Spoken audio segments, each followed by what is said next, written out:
Taste the Daily. Krishnagiri மாவட்டம் ஊத்தங்கரையில் அரசு பேருந்து பழுதாகி நின்றதால் அப்பகுதியில் போக்குவரத்து பாதிப்பு ஏற்பட்டது. ஊத்தங்கரையில் பிரதான சாலையான கல்லாவி பிரிவு சாலை அருகே அரசு பேருந்து பழுதாகி நின்றது. இதனால் அப்பகுதியில் கடும் போக்குவரத்து நெரிசல் ஏற்பட்டதால் பொதுமக்கள் கடும் அவதியடைந்தனர்.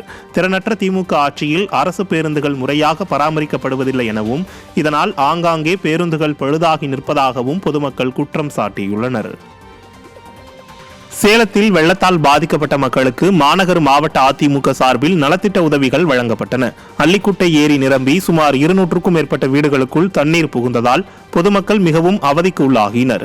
ஆனால் அவர்களுக்கு உதவ மாவட்ட நிர்வாகம் முன்வராமல் ஆழ்ந்த தியானத்திற்கு சென்றது. இந்த நிலையில் சேலம் மாநகர் மாவட்ட அதிமுக செயலாளர் வெங்கடாச்சலம், கழக அமைப்பு செயலாளர் சிங்காரம், மாநகர அவைத் தலைவர் பன்னீர்செல்வம், முன்னாள் சட்டமன்ற உறுப்பினர்கள் MK செல்வராஜ், ரவிச்சந்திரன், சேலம் மாநகராட்சி எதிர்க்கட்சி தலைவர் யாதவமூர்த்தி நேரில் சென்று பார்வையிட்டு பாதிக்கப்பட்ட மக்களுக்கு உணவு உள்ளிட்ட உதவிகளை வழங்கினர். ஆனா எங்களுக்கு வந்து இவங்களுக்கு தண்ணிக்குது, நாங்கள் எங்கே போகிறது? நேற்று இருந்து நைட்டு இருந்து தண்ணி எந்நேரத்துல இருந்து 1 மணி இருந்து 3 நாள் தண்ணி வந்துச்சு. மாலை மதிச்சு வரல, எதுவும் எடுக்கல. அவர் என்ன பண்ண முடியும்? நாங்கள் எங்கே போகிறது?